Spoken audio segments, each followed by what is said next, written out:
So even back, way back to 2016, when the referendum was was starting and barely even in its infancy, talking about getting going, the question on Ireland was immediately put to bed by the Leave campaign. Indeed, the Remain campaign didn't even touch it, which again, bit of a misnomer there, but again, they should have actually touched it and really delved into it, because one of the biggest problems about Brexit, and has consistently been the biggest problems about Brexit, has been the Irish border. And really, there are only two ways to solve it. Either A, you regulate towards the European Union, which pretty much means all of the UK still follows the European rules, but have absolutely no say in how those rules are made or, put into it.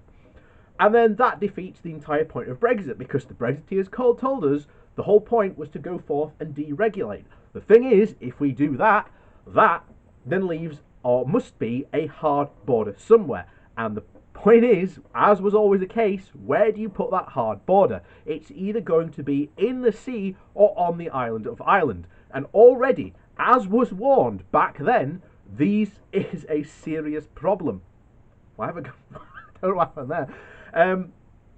This is a serious problem. And the Brexiteers brushed it away as if, no, don't worry, it won't happen. We warned that this might inflame tensions, and already we are seeing reports that this is inflaming tensions in local communities. So today we're going to go and delve more into the Irish border question and what essentially the solutions, or some of the solutions, are. But before we do that, please do remember to hit that like and share button. Also down below there's a link to my Patreon page and a one-off donation link, and thank you very much to those people who do support me that way.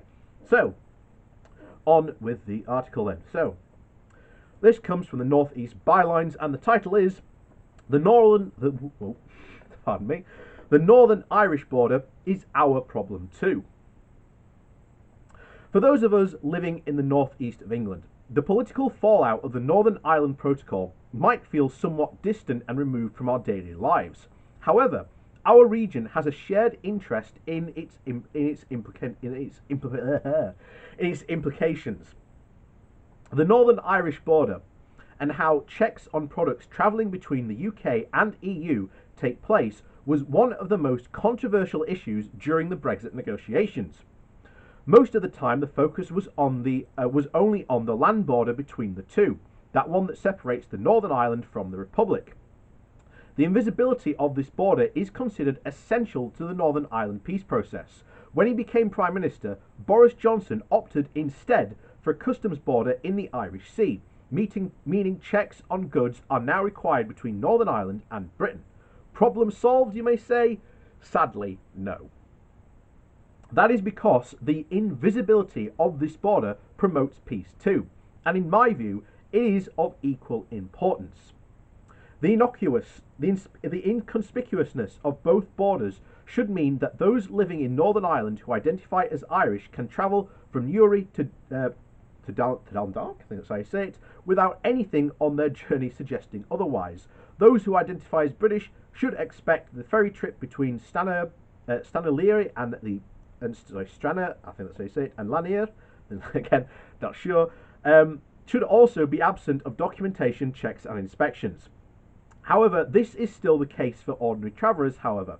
On the first day of the new year of 2021, the day after the Brexit transition period ended, almost half of lorries arriving at Belfast from Britain were stopped for inspection. Trade disruption caused by extra paperwork and custom procedures have been making the headlines since. Unsurprisingly, with some of the most unionist community, they have responded with fury, and with the news that staff are now being withdrawn from inspection facilities at Leary and Belfast ports due to threats and menacing behaviour, seemingly from loyalist sympathisers, this is something that should be a cause for concern for all of us. In such a sensitive situation, I am mindful that articles like this one must not inevitably add fuel to the fire by drawing unnecessary attention to such activities. They are being carried out by a very tiny minority, devoid of any widespread support from a community that has no desire to return to violence.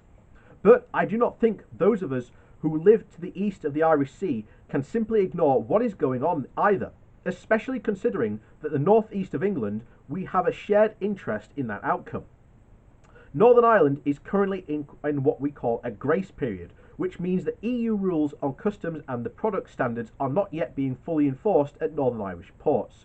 And unless solutions are found quickly, checks could increase further once this plan comes to an end. Furthermore, whilst it might sound an almost impressively dull, it is vital that moving forward the UK government is not allowed to diverge significantly from EU product standards. In the northeast of England, it could be the difference between our economy's survival or even its growth and its slow, inevitable collapse. Our manufacturing sector, the second highest provider of jobs in the region in 2017, relies on uninterrupted trade with the EU to survive. Divergence on product standards and other deregulation would only add such damage to our economy and jobs in the long term. In Northern Ireland, the issue is similar, but the stakes are far higher. Here, further divergence would not only mean economically damage, but any increase would only increase the checks on goods arriving in Northern Irish ports and could seriously undermine the peace process. To blame the EU for this is to admit that you did not understand the implications of Brexit. Checks on goods between customs and regulatory zones are a simple fact for international trade, and those who voted Conservative in 2019 voted for a government that was actively propositioning, although the withdrawal agreement and Northern Irish Protocol, to put a border in the Irish Sea where we see it today. Meanwhile, Labour should attack any attempts by our government to diverge significantly from EU standards. On one hand, they should focus on thwarting any attempts led by the Conservatives to lower employment rights, but on the other, they must vow to improve the Brexit deal should they win in 2024, including eliminating as many checks on our borders as possible, for example, through the EFTA and Customs Union membership. This is important for Northern Ireland. It is also important for the northeast of England too, because no matter what part of the UK we live in, whether we voted leave or remain, whether we accept the legitimacy of the vote to leave the EU or not, we must not forget that we are all bound together by the ramifications of the referendum result. And this is 100% true. The Northern Irish border question is not going to go away. And I am worried that we are going to see violence that island has not seen for almost 10 years, if not maybe more, a decade, if not more now, 2 decades now, really, since that came in. And we cannot allow that to happen. Now, I've said there's 2 clear options there, but even again, that really doesn't solve the problem, because obviously there is another thing that we can do, and that is to give Northern Ireland the vote on whether it wants to unify with the rest of Ireland.